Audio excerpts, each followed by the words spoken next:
Hello sir. Hello. मी Gyanada Kulkarni, founder of Vintage Elephants. ही basically startup सोबत काम करते आणि आत्ता आपण मॅक्स महाराष्ट्रमध्ये भेटतोय. बेसिकली आता जे निवेश महाकुंभचा कार्यक्रम झाला, तर थोडंसं कार्यक्रमाबद्दल बोला. ॲज अन इन्व्हेस्टर तुम्हाला कार्यक्रम कसा वाटला? कार्यक्रम तर खूपच छान, म्हणजे खूपच छान नियोजन होतं आणि त्यांनी जे टॉपिक्स कव्हर केले त्याच्यामध्ये सध्याच्या ट्रेंडनुसार ॲज अ इन्व्हेस्टर, म्हणजे कसं की म्युच्युअल फंड, नंतर ओव्हरऑल जो ट्रेंड आहे तो, सोनं आणि चांदी याच्याबद्दल, आणि सर्वात महत्त्वाचं मला आवडलेलं म्हणजे थोडंसं त्याला जे रोहिणीताईंचं जे मिळालं. म्हणजे संपत्ती सगळ्यांचीच वाढते आहे, पण तुमचं त्या याच्यामध्ये बॅलन्स कसा साधला गेला पाहिजे ते खूप छान वाटलं. म्हणजे ओव्हरऑल मला खूप आवडला. खूप it was a good session. Sir, गेले किती वर्ष तुम्ही इन्व्हेस्टमेंट करताय? मी साधारण एक 8 ते 10 वर्ष झाले मी इन्व्हेस्टमेंट करतोय. बरं बरं. आणि या 8 ते 10 वर्षामध्ये तुम्ही बरेच अप्स डाऊन्स येस, मार्केटमध्ये येस, पाहिले येस. असतील. तर ज्यावेळेस मार्केटमध्ये एक तेजी असते, राईट, ज्यावेळेस एकदम पॉझिटिव्ह मार्केट चालू हो. असतं, तर त्यावेळेस ज्यावेळेस तुम्ही इन्व्हेस्टमेंट करायला सुरू केली असेल, किंवा त्यावेळेसचा तुमचा अनुभव काय सांगू शकाल? आता माझी सुरुवात म्हणजे थोडी बंपी राईड होती ती. सुरुवातीला म्हणजे जस्ट बाकीचे लोक करताय म्हणा, आपण पण करायचं, अशा वेळी मी केली.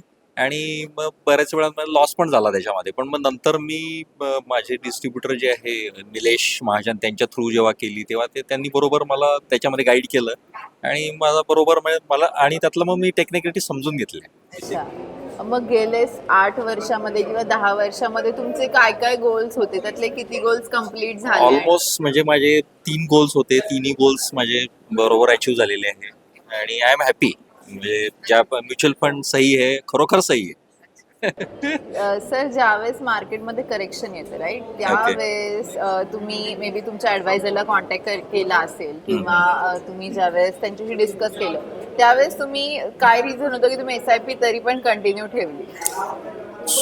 आता म्हणजे म्युच्युअल फंड माझे चालू आहे साधारण समजा 8-10 वर्षापासून. पण म्हणजे आता कोरोना पिरियडमध्ये आहे ना, मी त्याचा खूप चांगला अनुभव घेतला. म्हणजे जेव्हा खाली जातं तेव्हा जास्तीत जास्त टाकायचं, म्हणजे जास्तीत जास्त इन्व्हेस्टमेंट करायची, आणि त्याच्यामुळे रिटर्न्स खूपच छान आले माझे.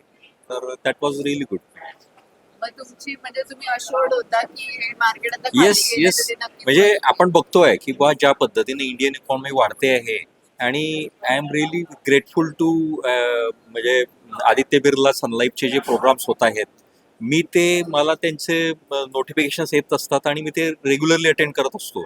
तर त्याच्यामध्ये ते जे त्यांची जी मेंबर्स असतात, म्हणजे त्यांचा कॉन्फिडन्स बघून असं वाटतं की नाही नाही, this is the only way to invest. म्हणजे बाकीकडे कुठे डायव्हर्ट व्हायची गरजच नाहीये. आदित्य बिर्लाचे जे, आता मी त्यांचं नाव विसरलो, ही इज रिअली लाईक, म्हणजे की बुवा तुम्ही इंडियन इकॉनॉमीवर 100% विश्वास ठेवा, याच्यामध्ये वाढणारच आहे, आणि त्याच्यामुळे चांगले रिटर्न्स मिळतातच आहे डेफिनेटली.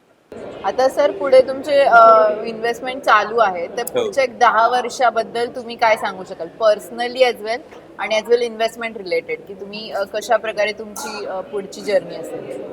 नाही, इन्व्हेस्टमेंट मी तर समजा लॉंग टर्म पॉईंट ऑफ व्ह्यूनी करतोच आहे. पण म्हणजे अर्लियर कसं काही हे नव्हतं की गोल बेस करायचं, पण आता मी कसं गोल बेस करतोय आणि लॉंग टर्म बेस करतोय.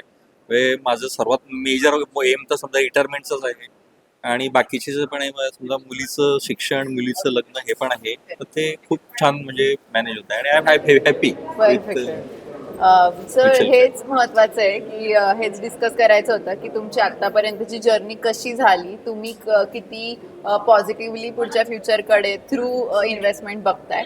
सर, आपण आता रिसेंटली बोलतोय, तर मला हे सांगू शकाल का की साधारणपणे ज्यावेळेस आपल्याकडे एक चांगलं कॉर्पस तयार होतं, राईट, आपण सॅलरी थ्रू किंवा आपल्या बिझनेस थ्रू एक रेग्युलरली काही पैसे आपण वेगळे काढतोय, ठीक आहे, सेव्हिंग्ज मधनं काढतोय, तर इन्व्हेस्टमेंटचे बरेच ऑप्शन सध्या मार्केटमध्ये अवेलेबल करेक्ट. आहेत. बीट स्टॉक मार्केट इन्व्हेस्टमेंट झाली, म्युच्युअल फंडमध्ये इन्व्हेस्टमेंट करणं येस. झालं, फिजिकल गोल्ड घेणं झालं, किंवा अगदी रिअल इस्टेटमध्ये इन्व्हेस्टमेंट करणं झालं. तुमचा असा काही एक्सपिरियन्स होता का की तुम्हाला असं वाटलं की नाही, मी सुद्धा रिअल इस्टेटमध्ये इन्व्हेस्टमेंट केली पाहिजे, किंवा मला अगदी. सुद्धा ते रेंटेड, नाही, म्हणजे अगदी अगदी. रेंटचं जे आपण म्हणतो की एक अट्रॅक्शन आहे, येस, येस. तर माझं ऍक्च्युली काय झालं ना मॅडम, की रिअल इस्टेट हा नेहमी एक टेम्पटिंग इन्व्हेस्टमेंट आहे सगळ्यांसाठीच. म्हणजे मित्रांनी घेतलं म्हणून मी पण घेतलं पाहिजे, रिलेटिव्हनी घेतलं म्हणजे मी पण घेतलं पाहिजे, मी पण त्याच्या मागे लागलो होतो. पण माझे ॲडवायझर निलेश महाजन यांनी मला खूप छान प्रकारे गाईड केलं त्याच्यामध्ये. ते म्हटले बुवा एवढी इन्व्हेस्टमेंट तुम्ही त्याच्यामध्ये करताय आणि त्याच्यामध्ये लिक्विडिटी किती राहील.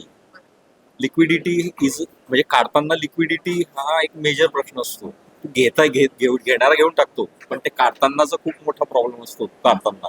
तर त्यावेळेस मला त्यांनी खूप छान गाईड केलं की हे सगळे फॅक्टर तुम्ही विचार करा आणि त्याच्यानंतर तुम्ही डिसिजन घ्या.